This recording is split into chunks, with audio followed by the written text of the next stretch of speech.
Buenas tardes, hermanos. Dios me los siga bendiciendo. Aquí estamos una vez más. Nuevamente vamos a empezar un, a continuar, más bien dicho, con el estudio que estamos llevando a cabo. Saludos a mis hermanos que se encuentran escuchándonos acá en Radio Despertar en San Antonio, Texas. Dios me los siga bendiciendo. 98.1. Ya saben. Pues acá, Ministerio de Fe Maná Internacional, yo soy el ministro de Enseñanza, William Aguirre. No me gusta llamarme a mí mismo maestro porque solamente uno es mi maestro, nuestro Señor Jesucristo. Y le damos gracias a Dios por la nueva oportunidad que tenemos acá de estar delante de ustedes. Pues nos estamos identificando, estamos estudiando un nuevo tema que lo iniciamos apenas la semana pasada. Se llama Nuestra Nueva Identidad en Cristo. Esto es bien importante que lo aprendamos, ¿no? Entonces tenemos 1 Corintios capítulo 6, versículo 11. Estos son nuestros versos base. Y esto erais algunos de vosotros, pero fuisteis lavados, pero fuisteis santificados, pero fuisteis justificados en el nombre del Señor Jesucristo y en el Espíritu de nuestro Dios. Romanos 8:30. Y a los que predestinó a estos también llamó, y a los que llamó a estos también justificó, y a los que justificó a estos también glorificó. Bueno, tenemos el teléfono en cabina, que es el área 210-370-9105. Teléfono del Ministerio para Oración. Ese es un teléfono personal si ustedes quieren dejar el teléfono de nuestro ministerio, Ministerio de Fe Maná Internacional. Es el área 210-350-9726. ¿Ya? Ese es el teléfono. Mi correo electrónico es redimido44gmail.com. Y en Facebook estamos como Ministerio de Fe Maná Internacional, y en el canal de YouTube donde están poniéndose estos estudios estamos como William Aguirre. Si ustedes desean ir allá y volver a ver estos estudios que estamos llevando a cabo, Nuestra Nueva Identidad en Cristo. Entonces vamos a hacer una oración y luego vamos a empezar nuestro estudio. Bueno, Señor, te damos gracias en el nombre poderoso de Jesús por la oportunidad nueva que nos brinda, Señor, de estar delante de tu presencia a través de la sangre bendita de Cristo. Señor, sabemos que tu palabra es fiel, que tu palabra es verdadera, que el cielo y la tierra pasará, mas tu palabra no pasará sin que no sea cumplida. Por eso, Padre de la Gloria, le creemos a cada una de las cosas que dice tu palabra, y sabemos que tu palabra no regresa vacía, lleva un propósito. Por eso sabemos, Señor, que noche a noche que nos encontramos acá, Señor, orando, Padre, que nos encontramos acá estudiando las Escrituras, tú abres nuestro entendimiento, porque tu Espíritu Santo nos guía a toda verdad y nos enseña todas las cosas, y permite que a través de aprender, Padre de la Gloria, quiénes somos nosotros en nuestra nueva identidad, pueda cambiar, Padre Santo, nuestra relación a una relación más íntima, más de confianza contigo. En el nombre poderoso de nuestro Señor Jesucristo te damos gracias también por cada una de las personas por quienes oramos, que tienen retos de salud, que tienen problemas, que tienen necesidades, que están pasando por etapas difíciles en sus vidas. Le creemos a tu palabra que tú haces un milagro, Padre de la Gloria, y que llegas hasta su punto de necesidad y tú suples sus necesidades conforme a tus riquezas en gloria. Lo creemos, Padre, en el nombre poderoso de nuestro Señor Jesucristo, porque tú no eres hombre para que mienta, ni hijo de hombre para que se arrepienta. Gracias, Señor, en esta noche te alabamos, te glorificamos y exaltamos tu santo nombre. Amén y amén. Pues bueno, hermanos, nomás quiero hacer hincapié en esto. En Romanos 8:30 dice: a los que predestinó, a esos también llamó, y a los que llamó, a esos también justificó, y a los que justificó, a esos también glorificó.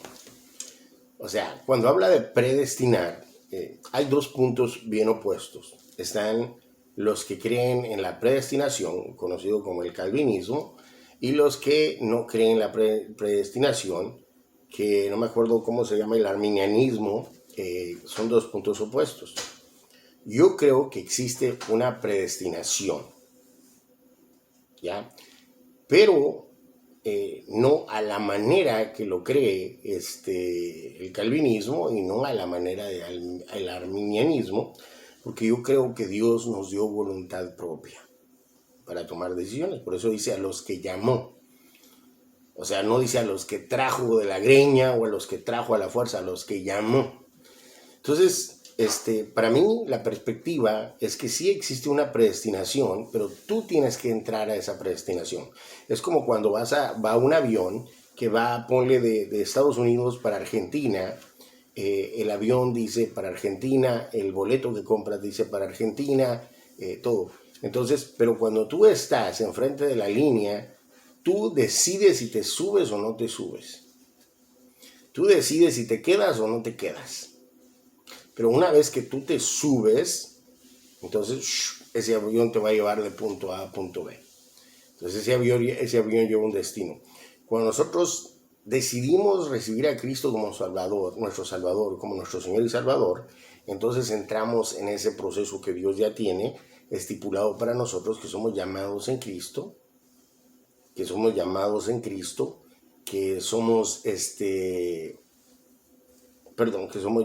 lavados, justificados, santificados y glorificados en Cristo Jesús. Entonces entramos en ese proceso que Dios tiene, porque el que empezó en ti la buena obra la terminará.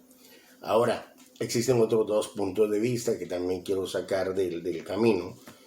Yo, personalmente, porque muchos van a decir, bueno, usted con lo que está predicando probablemente cree que una vez salvo, siempre salvo, y que si Dios dijo esto, entonces usted ya es. Bueno, miren, la salvación no es por obras, se obtuvo por medio de la fe, la fe en Cristo Jesús.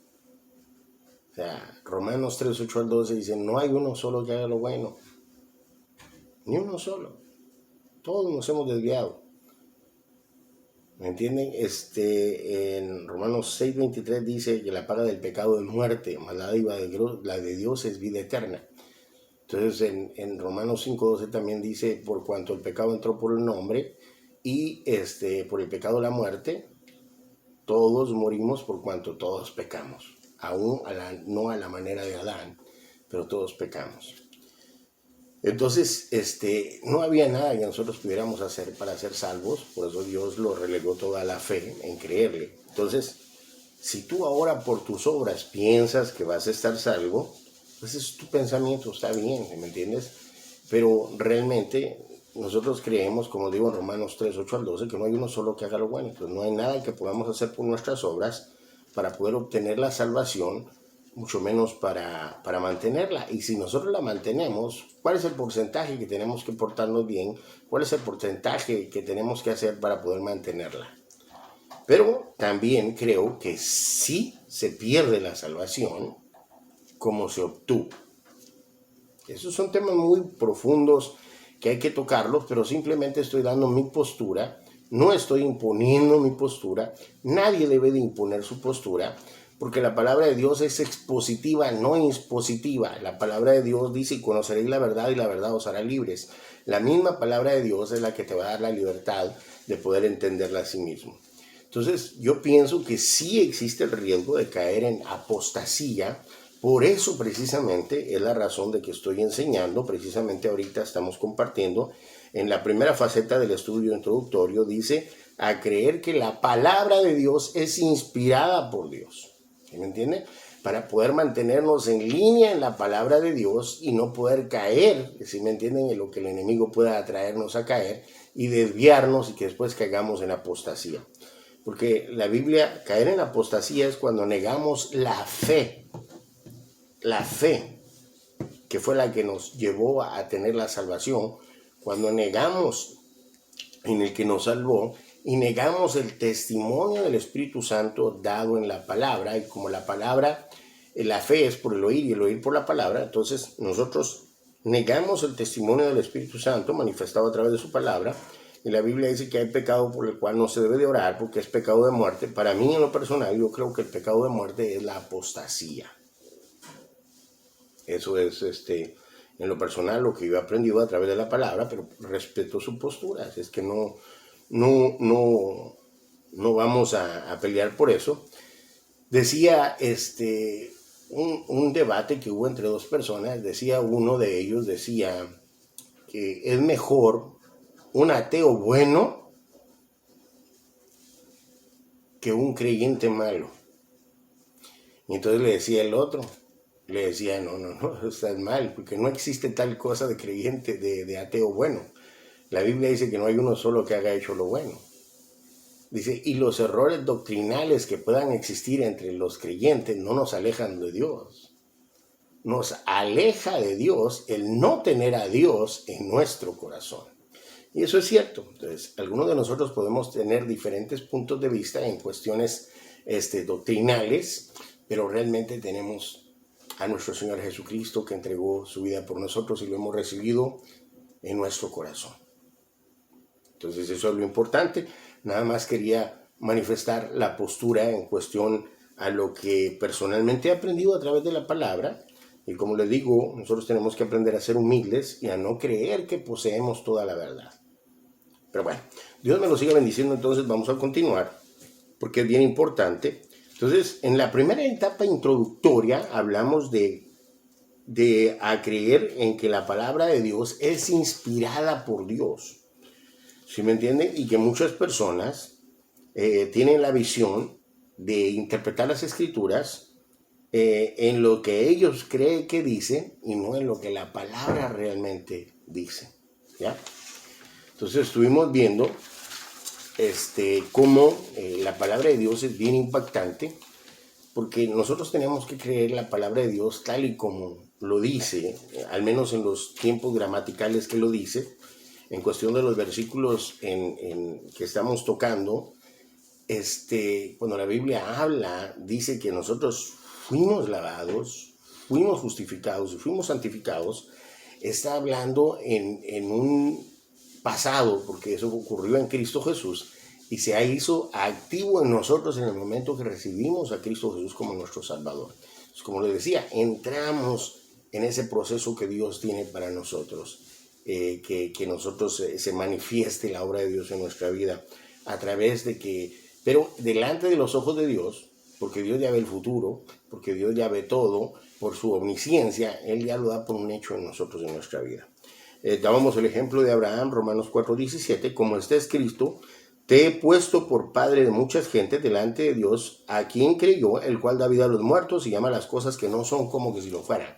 Entonces, si nosotros nos ponemos a analizar en lo que respecta a Abraham, Dios dice, te he puesto. O sea, es su orden, es su palabra y punto. Él te he puesto y ya, Él es el que manda.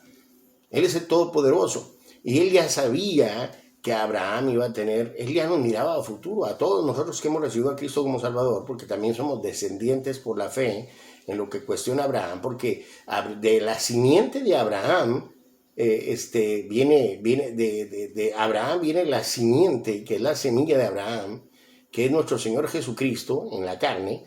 De Él viene, donde a través de creer en Él, en nuestro Señor Jesucristo, íbamos a ser salvos todos y vamos a pasar a ser hijos de Dios y al mismo tiempo descendientes por la fe en medio de Abraham, ¿no? Por medio de Abraham. Entonces se cumplió la promesa que Dios le dio a Abraham. Entonces, si se cumplió esa promesa, entonces lo que Dios tiene para nosotros se cumple.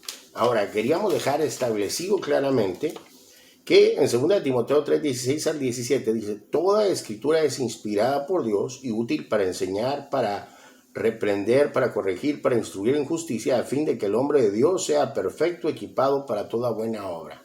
La palabra todo no deja fuera, nada, todo.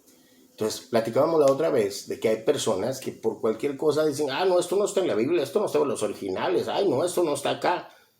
Y tratan de desvirtuar el poder de Dios para poder mantener su palabra. O sea, ustedes pueden preguntarles, ¿tú crees que Dios abrió el mar rojo? Sí. ¿Tú crees que Dios hizo que cayera maná del cielo? Sí. ¿Tú crees que Dios le dio el poder a los israelitas para que vencieran a los gigantes? Sí. ¿Tú crees que Dios puede hacer un milagro en tu vida? Sí. ¿Crees que puede sanar a una persona de cáncer? Claro. Pero no puedes creer que puede mantener su palabra intacta. No puedes creer, crees que cualquiera se va a tomar el poder para poder cambiarle a las escrituras. Cualquiera tiene el poder, menos Dios. Crees todo lo anterior, pero no crees que él tenga el poder para mantener su palabra intacta. Entonces, nosotros hemos aprendido a creer que la palabra de Dios, como dice en 2 Pedro 1:21, porque la profecía nunca fue traída por voluntad humana, sino que los santos hombres de Dios hablaron siendo inspirados por el Espíritu Santo. ¿Me entienden? Entonces, por tanto, lo que está escrito y como está escrito, así es. Los tiempos enflados en la estructura gramatical es la manera exacta como Dios quiso que fuese escrita, y aunque las puntuaciones y las reglas gramaticales no fueron parte de los pergaminos originales, yo personalmente creo que ellos también fueron inspirados para poder poner los puntos. Le dio la sabiduría a Dios para poder ponerlos, la estructura gramatical, los tiempos y todas las leyes gramaticales para que pudiéramos entender la palabra. ¿Ok? Bueno, luego el apóstol Pablo nos aconseja en 1 Corintios 4:6 a creerle a la palabra. Pero esto, hermanos, lo he presentado como ejemplo en mí y en Apolos, por amor de vosotros, para que nosotros aprendáis a no pensar más de lo que está escrito, no sea que por causa de uno os envanezcáis los unos a los otros.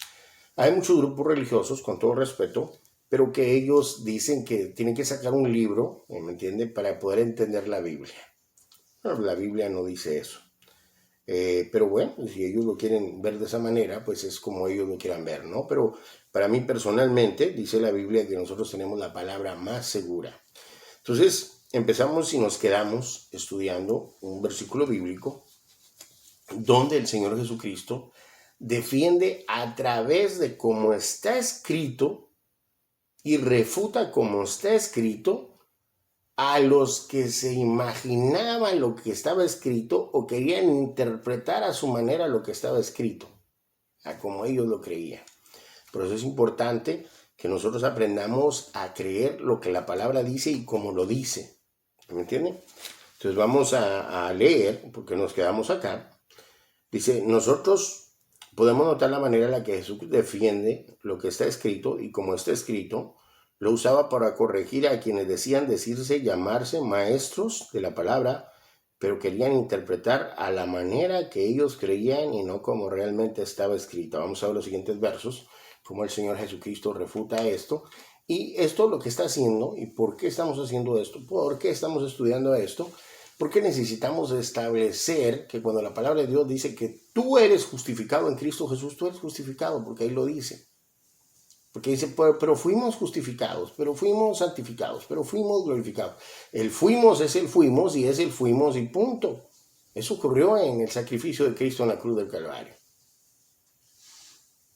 Eso no tiene ninguna otra interpretación más que fuimos. Sí, pero que nosotros no miramos así, nosotros caminamos por fe, no por vista, porque lo que se ve tiende a cambiar, pero lo que no se ve es eterno. Dios habló del rey David y dijo, un hombre conforme a mi corazón y punto. Aunque cruzó el tiempo y tuvo que pasar muchas etapas, el Señor siempre lo llamó como un hombre conforme a su corazón. El propósito de que tú creas que tú eres justificado, santificado y glorificado es porque eso te va a hacer que entiendas que tu estilo de vida debe de cambiar porque tú ya eres santo. Porque tú ya fuiste justificado. Porque a veces es frustrante querer alcanzar algo que tú ya tienes por las obras, que sabes que no lo vas a poder conseguir. Es frustrante, por eso es necesario cuando nosotros tratamos de probar a través de la Biblia este tipo de cosas para poder dejar claro, en manifiesto, que nosotros somos quien Dios dice que nosotros somos. Mateo capítulo 22, del 23 al 28. Aquel día vinieron a él los saduceos. Vamos a aprender quiénes son los saduceos también. Que dicen, no hay resurrección. Y le preguntaron, diciendo, Maestro, Moisés dijo que si alguno muriere sin hijos, su hermano se casará con su mujer y levantará descendencia a su hermano. Hubo pues entre nosotros 7 hermanos. El primero se casó y murió, y no teniendo descendencia, dejó su mujer a su hermano. De la misma manera el segundo y el tercero hasta el séptimo. Y después de todo murió también la mujer. En la resurrección, pues, ¿de cuál de los 7 será ella mujer, ya que pues todos la tuvieron?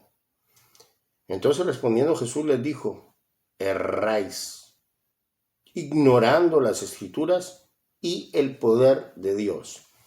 Estos son los 2 puntos muy específicos donde nosotros podemos errar. Errar en las escrituras por mal interpretarlas y errar en el poder de Dios. Porque en la resurrección ni se casarán ni se darán en casamiento, sino serán como los ángeles de Dios en el cielo.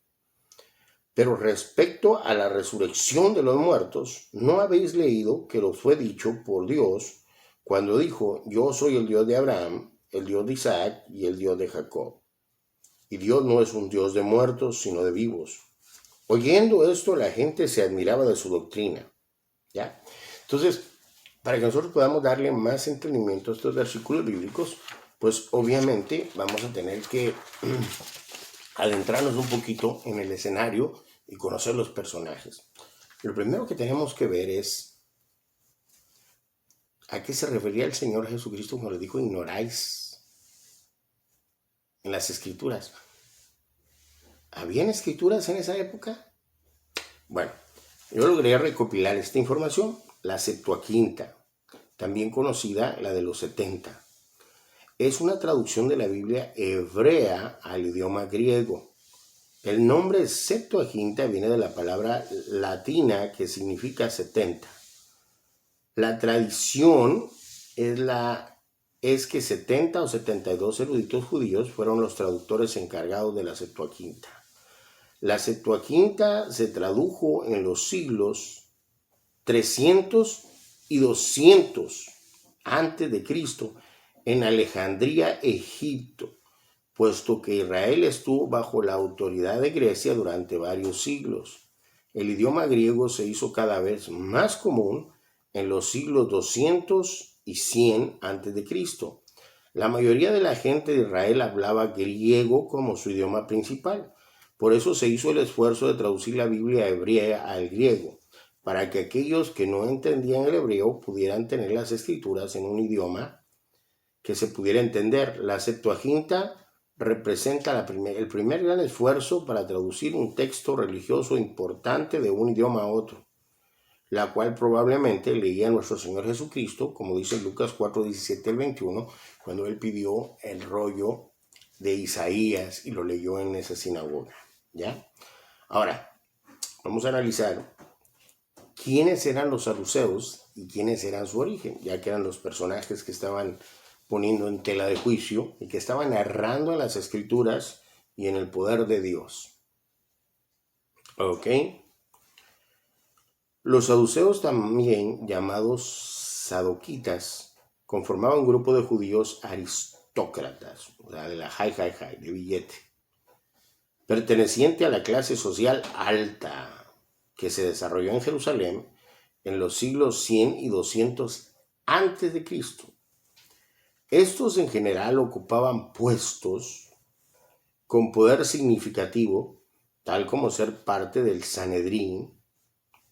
Los saduceos eran los encargados de mantener la paz entre los judíos romanos, y en base a ello tomar decisiones que beneficiaran como nación. Se considera que este tipo de trabajo generó que los saduceos estuvieran más ocupados en la política que en la religión, lo cual manifestaba su ignorancia en algunos aspectos bíblicos y su apego más a lo humano que a lo espiritual, como pasa hoy en día con algunas agrupaciones religiosas que humanizan más la Biblia y le tratan de dar un aspecto más racional y real desde su perspectiva humana y finita, desvirtuando lo extraordinario y lo sobrenatural de la palabra de Dios, que va más allá de la comprensión humana. Con perfecto ellos no creían en ángeles, no creían en espíritus, en vida después de la muerte.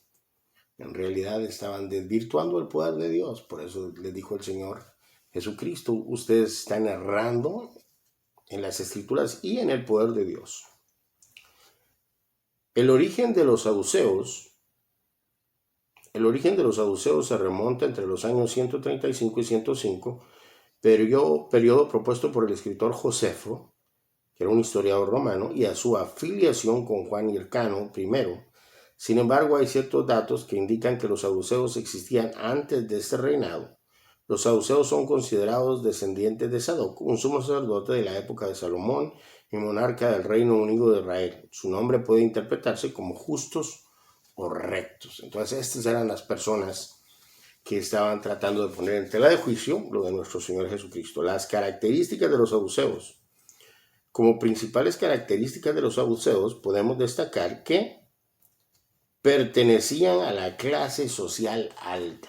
Ya eran personas de dinero y muy respetados por eso mismo. Las personas que tienen dinero casi siempre, la gente que económicamente pues no está al mismo nivel económico de ellos, los miran por encima del hombro, los miran hacia arriba y ellos hacia abajo, ¿no? Bueno, se sometían a los gobiernos extranjeros y adoptaron una cultura de sometimiento sobre el pueblo. Traicionaban su propia fe para quedar bien con personas ajenas, en este caso con los romanos. Que con su propia gente, como ocurre hoy en día, corrompen la verdadera palabra de Dios por seguir doctrinas de hombres corruptos. Que dice, quienes olvidándose de la sana doctrina, persiguen doctrinas de demonios. Porque hay muchas personas que venden el evangelio por quedar bien con otros tipos de organización religiosa, ¿no? Primera de Timoteo 4, 1 al 5.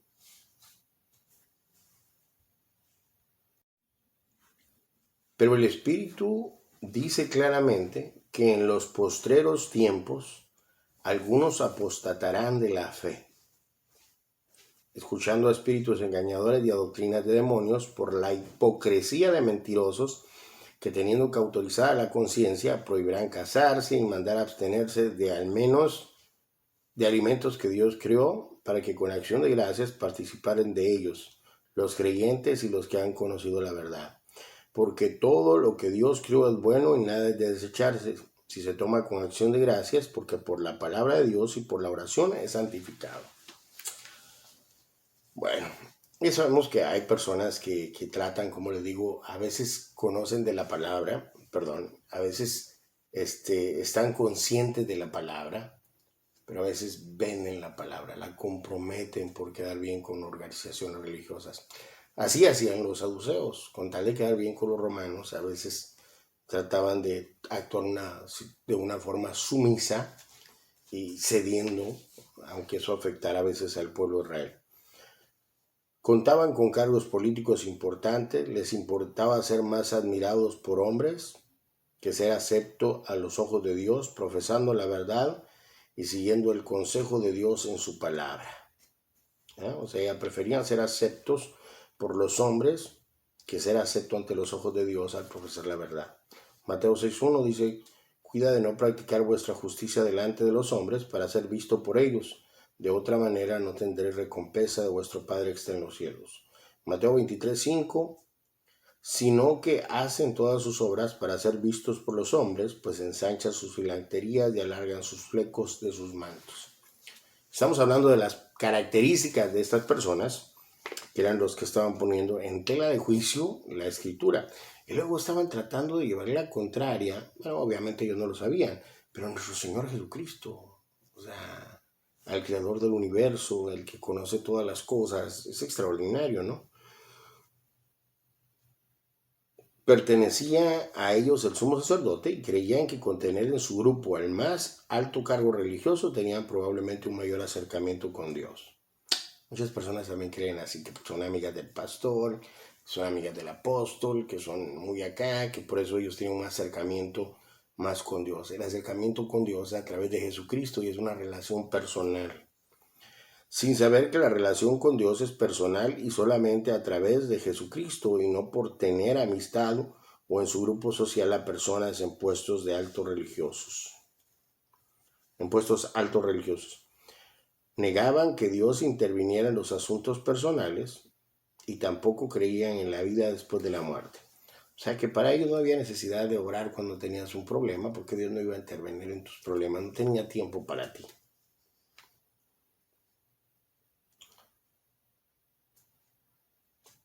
Y luego dice, y tampoco creían en la vida después de la muerte, porque solo creían en lo que perciben sus sentidos. Y así como ellos, hoy en día hay personas que le dan a la Biblia solo aspectos simbólicos de lo que la palabra habla con respecto a la vida después de la muerte. Luego dice, le daban igual importancia a la tradición oral y a las escrituras sagradas. Este punto es importante porque resembla lo de hoy en día, que se le da más importancia a los conceptos de personas que carecen de percepción espiritual de las Escrituras y quieren darle un aspecto de mayor importancia a la percepción humana limitada de las Escrituras. Por eso es que hoy en día no hay manifestaciones y milagros y maravillas, porque la percepción humana, ¿sí me entiende?, que tienen en las Escrituras los detienen a experimentar lo sobrenatural de los milagros y las maravillas de Dios. O sea, hay grupos religiosos hoy en día que dicen que los milagros y las maravillas fueron solamente para la época de nuestro Señor Jesucristo, cuando apenas se empezaba a establecer todo, empezaba la iglesia sus inicios, que era solamente para que la gente creyera, pero que hoy en día ya no hay milagros. Bueno, ya no hay milagros para ellos porque no creen. ¿Me entienden? Son la descendencia probablemente de los saduceos, que tratan de limitar el poder de Dios y creer simplemente a través de sus pensamientos limitados que Dios es limitado. No, tenemos un Dios todopoderoso. Entonces, con Jesucristo ocurrió algo cuando fue a predicar a su tierra, donde había nacido, con sus familiares, amigos, conocidos. No creían en él, lo miraban tan natural porque lo conocían desde su niñez y no se explicaban cómo podía alguien que le había visto como tan normal y ordinario como cualquier otra persona ahora podría hacer tantos milagros y maravillas. Cuando él llegó a predicar lo miraban como, pero si a este lo conocemos, ¿qué tiene? Una de las cosas bonitas de nuestro Señor Jesucristo era que, pues obviamente la Biblia dice que él fue tentado en todo pero sin pecar. Quiere decir que tenía una vida intachable. No se le podía señalar. A nosotros, pues claro, igualmente cuando nosotros nos ven ahora predicando a Cristo, pero pues si tú eras esto, pero si tú eras el otro, ¿cómo voy a ir a que tú eres por mí? ¿Cómo voy a ir si yo te conocí que eras bien chara, que eras bien tranza, que eras bien mentiroso, que eras bien mujeriego, que eras bien marihuano, bien coco y todo, que eras bien ganga y ahora voy a ir y que eres por mí? No, hombre, si estás peor que yo, que no sé qué, que no sé cuánto. Entonces, ellos tratan de desvirtuar el poder de Dios porque piensan que eres tú con tus propias fuerzas lo que lo estás haciendo, ¿ya? Entonces dice,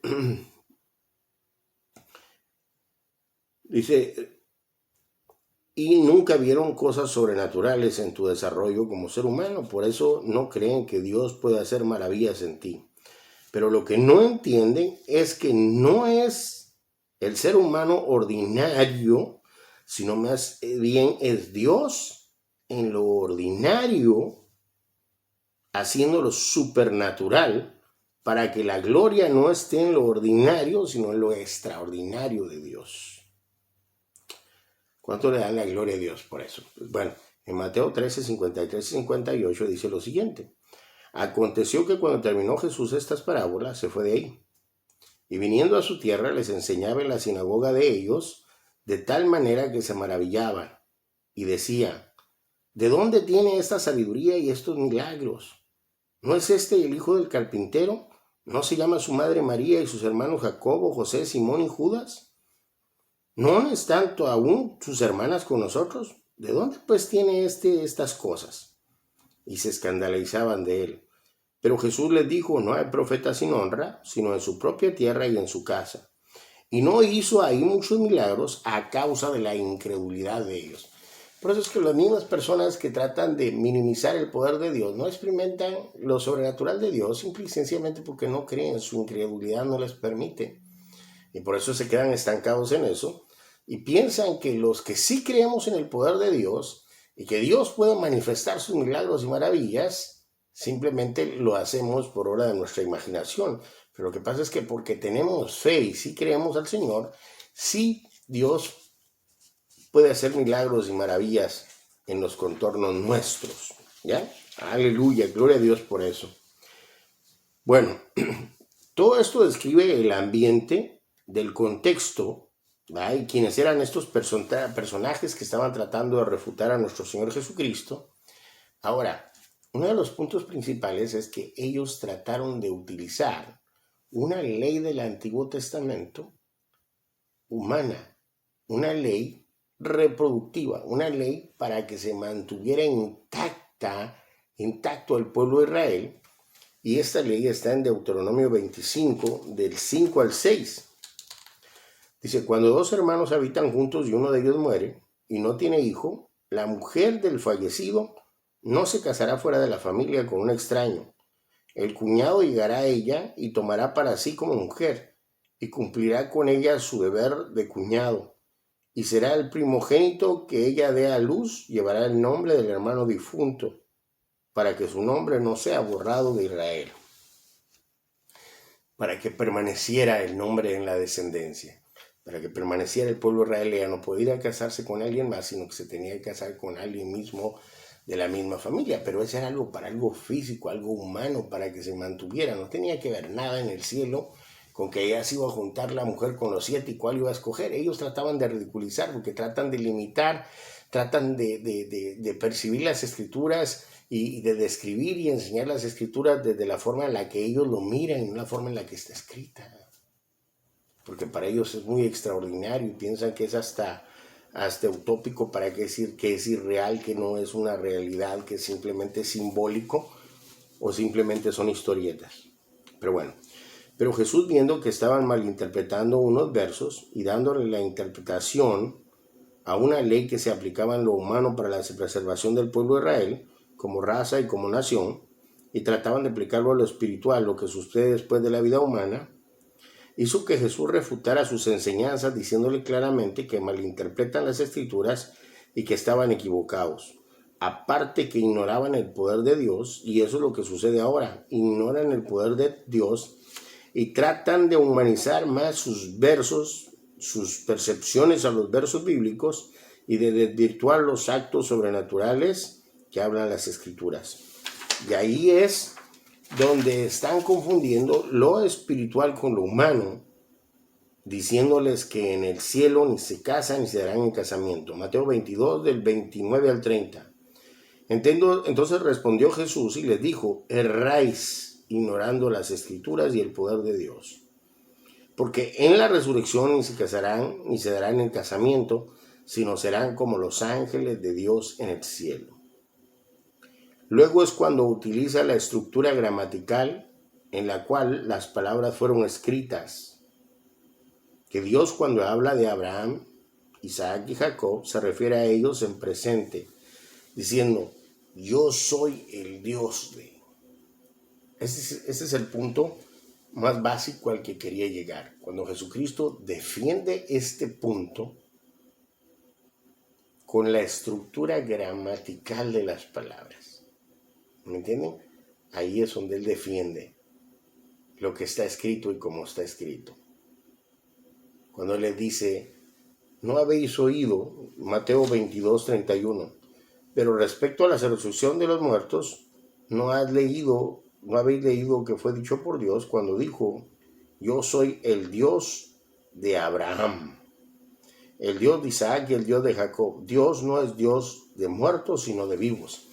Entonces, acá utilizó la estructura gramatical para decirle, mire, aquí dice Dios, yo soy, no yo fui el Dios de Abraham. Entonces, al decir yo soy, es porque sigo siendo, y es porque si sigo siendo, es porque ellos siguen vivos. Y si yo permití en la palabra que estuviera escrito yo soy, es porque yo soy. Y porque yo no soy un Dios de muertos, soy un Dios de vivos. Entonces, acá estaba diciéndoles que sí hay vida después de la vida. Y que ellos estaban errando primeramente en la forma en la que interpretaban las escrituras y luego estaban errando en el poder de Dios, que Dios le da vida a los muertos y llama las cosas que no son como que lo fueran. ¿Me entienden? El poder de Dios, pero como la importancia que le dio,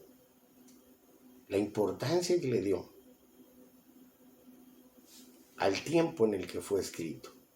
Ese es mi punto. O sea, la palabra en los versos que leímos dice, pero fuimos lavados. O sea, si dice que fuimos, es porque fuimos. Es que parte de eso es tan difícil de entender. Fuimos lavados en Cristo Jesús. Ahora, ¿por qué mi insistencia en este tema? ¿Por qué mi insistencia en platicar esto? Porque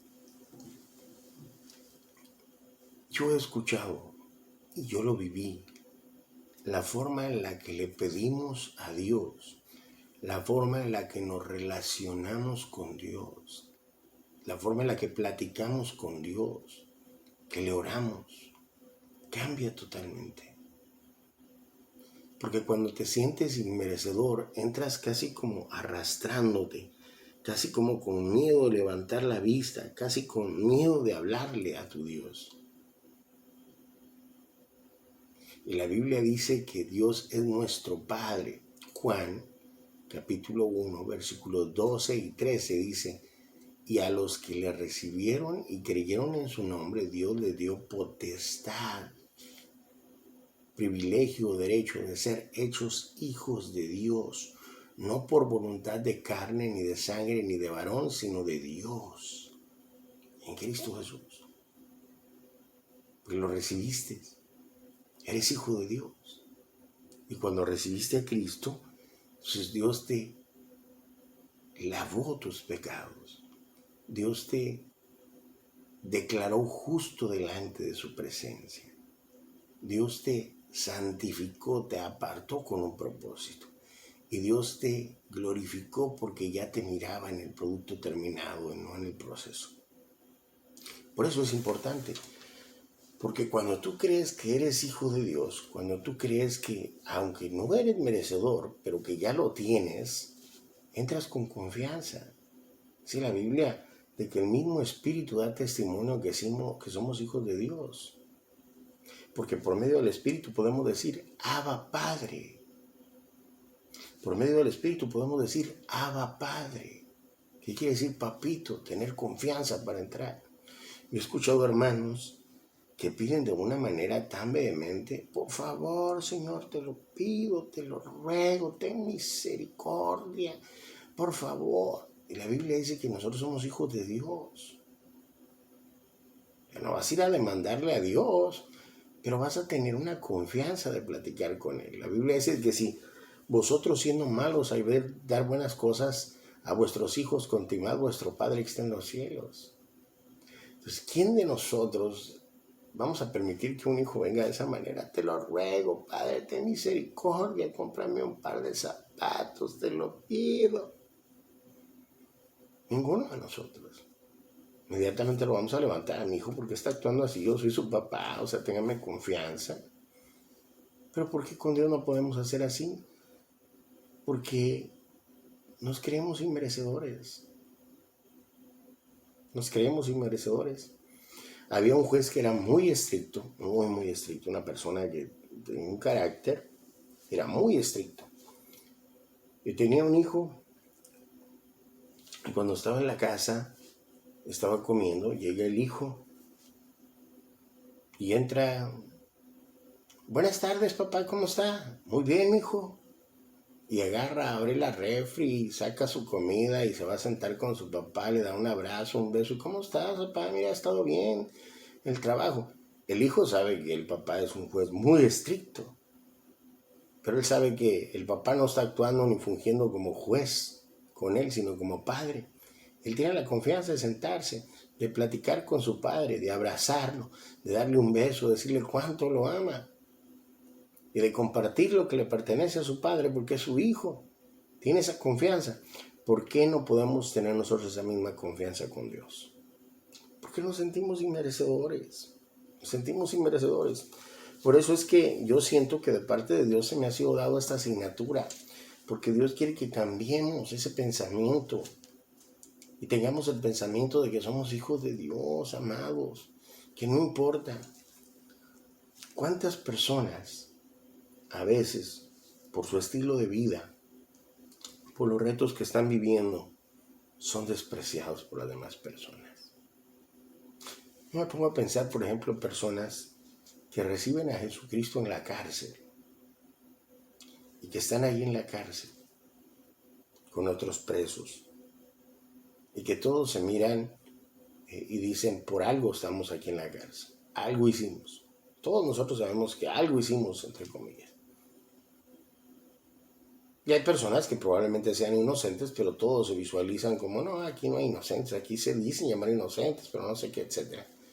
Pero, ¿cómo los ven a los recién convertidos, a los hijos de Dios? Imagino que le recriminan y le dicen, bueno, pero tú qué te crees, pero estás aquí como nosotros, condenado, pero eres igual, ¿qué tienes? ¿Te crees hijo de Dios o te crees qué? Y empiezan a restregarle en la cara, tal vez probablemente lo que hicieron, aunque ahora ya recibieron a Cristo Jesús como Salvador, lo hicieron porque están arrepentidos, porque quieren una vida diferente, porque quieren una vida nueva, pero los de afuera lo van a mirar simplemente y lo van a estar señalando. Y van a decir, este tipo es un cualquiera, este tipo es así. Siempre le van a estar recordando el pasado, porque ellos no pueden abrir el corazón y mirar la nueva criatura que Dios ha hecho en nosotros y no pueden entender la nueva identidad que tenemos. Por eso precisamente es para las personas que todavía están pasando retos, para personas que todavía, porque todos absolutamente estamos en el proceso. Ninguno de nosotros ha llegado al producto terminado, pero nosotros tenemos que vernos como el producto terminado, como Dios dice que nosotros somos. Tenemos que vernos así. No importa lo que hayas hecho. Si ya recibiste a Cristo como Salvador, eres una nueva criatura. Todas las cosas viejas pasaron y aquí todas son hechas nuevas. Y aunque nadie lo pueda ver, tu Dios sí te ve así. Tu Dios siempre te va a ver como lavado, justificado, santificado y glorificado. Para Dios eres su hijo. Y no en base a tus obras, sino a la obra redentora de Cristo Jesús. Ahora lo importante es que tú te arrepentiste de tus pecados y que hiciste un cambio. Y ese cambio solamente lo puede hacer Dios de adentro hacia afuera. Ya no te sientas que no eres hijo de Dios por tus obras. Ya no te sientas porque estás teniendo reto en algunas áreas. No, tú eres hijo de Dios. Tú has sido santificado en la sangre bendita de Cristo. No dejes que nadie te martirice. No dejes que aún tu mente te juegue trucos. Yo viví eso. Yo tenía muchos retos y lloraba porque no podía ser el hijo perfecto de Dios.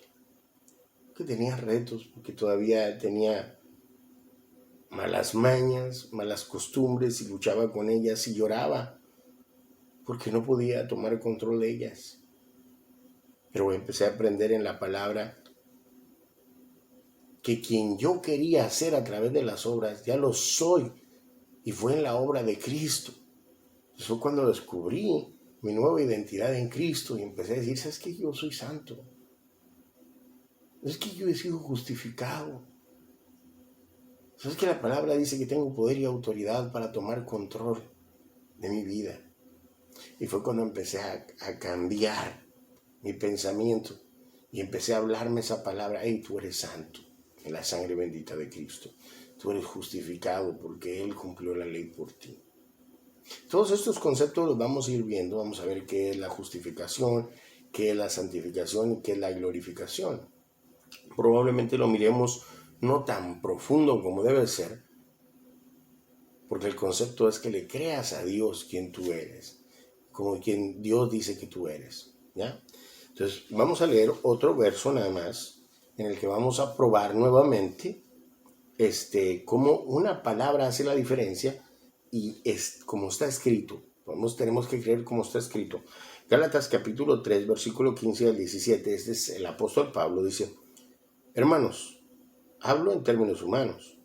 Un pacto, aunque sea de hombre, una vez ratificado, nadie lo invalida y ni le añade. Ahora bien, a Abraham fueron hechas las promesas. O sea, a un pacto no se invalida.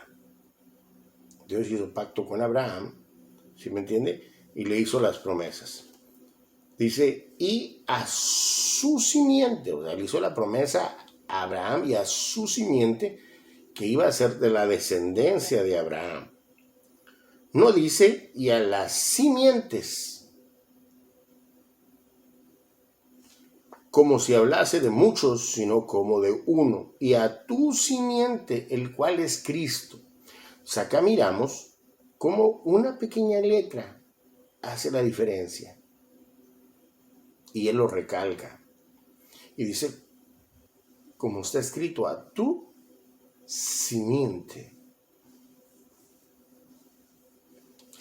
Un singular, una letra hace la diferencia entre un singular y un plural. Por eso es bien importante enfocarse específicamente como está escrito en la Biblia. Así como está escrito en la Biblia. ¿Ya? Esto pues digo, el pacto previamente ratificado por Dios para con Cristo, la ley que vino 430 años después, no lo abroga para invalidar la promesa.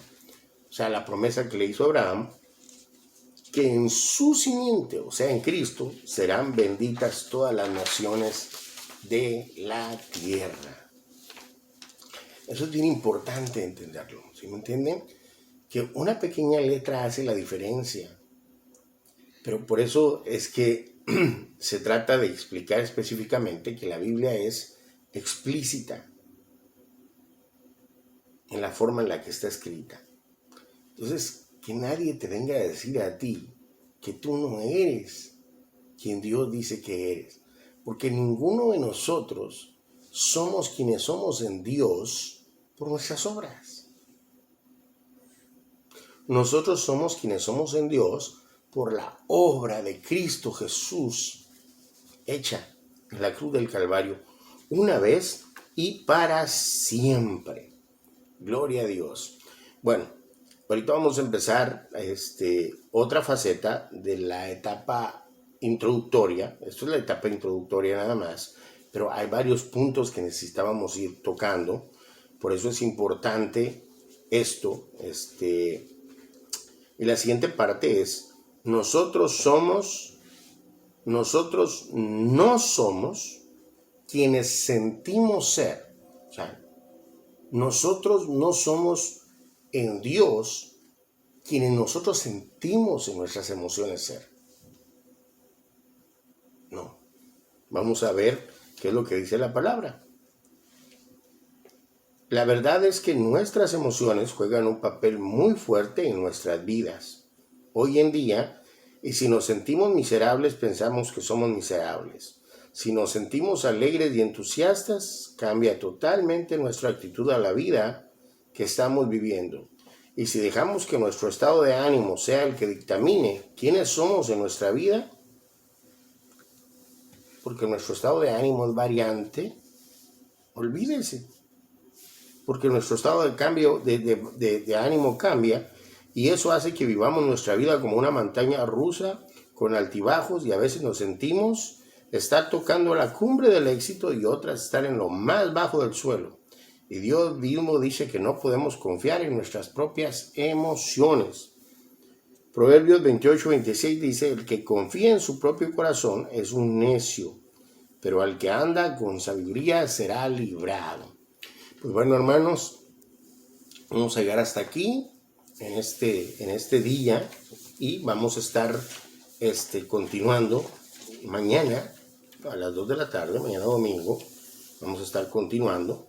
Recuérdense, hermanos, que estamos transmitiendo en Radio Despertar desde San Antonio para todas partes del mundo, y por medio vamos a dejar abajo en los comentarios el website para la radio, para las personas que vean por el YouTube este video, y si quieren ir a la radio y oír estos mensajes, oír los mensajes de los hermanos que salen, pues son bienvenidos.